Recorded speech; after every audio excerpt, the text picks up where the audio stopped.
Constant, ministre d'État, ministre de la Justice et garde des Sceaux. Chers collègues, avant d'en arriver là, votre bureau vous informe que le procureur général, près la Cour de cassation, vient de saisir encore l'Assemblée nationale par un réquisitoire aux fins d'obtenir l'autorisation d'instruction contre un autre député national. Je passe la parole à l'honorable rapporteur pour nous donner lecture de la correspondance du procureur général pour la Cour des comptes. Il ne faut pas faire du bruit. Bébé, ça peut s'agir de vous, Joseph, ou de madame. Vous ne comprenez rien. Alors, calmez-vous.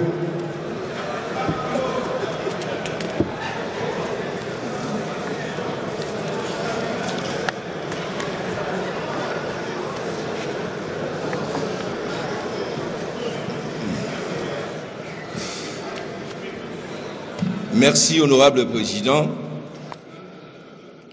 Réquisitoire du procureur général près la Cour de cassation aux fins d'obtenir l'autorisation d'instruction contre les sueurs Nicolas Kazadinzouji,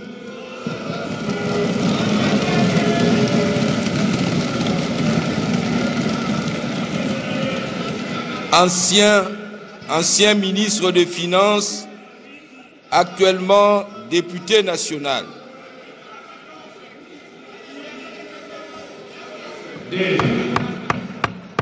Honorable député, on va suspendre la lecture alors. Honorable rapporteur, tant qu'il continue à faire du bruit, vous ne parlez pas. Je vais demander au rapporteur de gagner sa place, on passe au point suivant. Ou vous faites silence dans la salle et il continue la lecture du réquisitoire. Nous sommes d'accord? Mais pourquoi vous dérangez comme ça, monsieur? Honorable rapporteur, vous avez la parole. Merci, honorable président. À l'honorable président de l'Assemblée nationale, aux honorables membres du bureau de l'Assemblée nationale, à Kinshasa, Lingwala, honorable président, honorable membre du bureau, conformément aux articles 107 alinéa 2 de la Constitution de la République démocratique du Congo, tel que modifié par la loi numéro 11/002 du 20 janvier 2011 et 75 de la loi organique numéro 13/010 du 10 février 2013 relative à la procédure devant la Cour de cassation.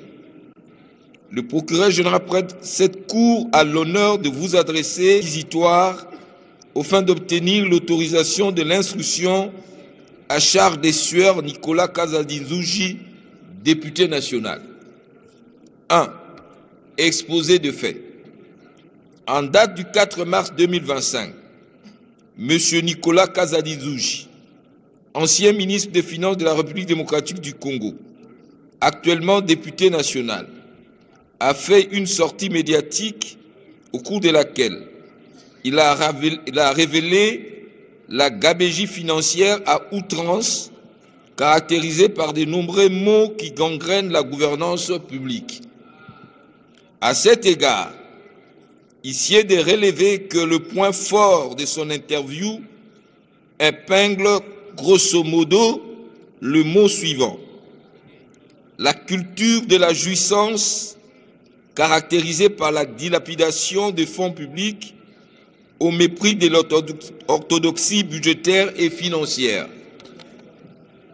Le projet improductif financé pour détourner le fonds public, la création intempestive des établissements publics en violation de l'orthodoxie budgétaire et à marge de structures standards du gouvernement. Il en a dénombré une cinquantaine dont certaines ne fonctionnent pas. Le mauvais entourage du chef de l'État, dont certains collaborateurs n'hésitent pas à abuser de leurs fonctions pour se donner aux pratiques mafieuses.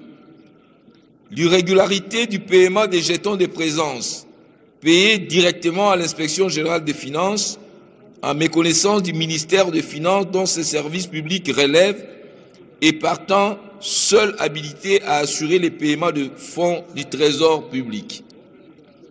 Et enfin, la divulgation des secrets d'État, affirmant qu'à sa qualité d'homme politique et député national, il a dévoilé quelques cas emblématiques ayant posé problème au Conseil des ministres, tant simplement dans le but d'étayer ses propos. 2. Qualification légale et loi applicable.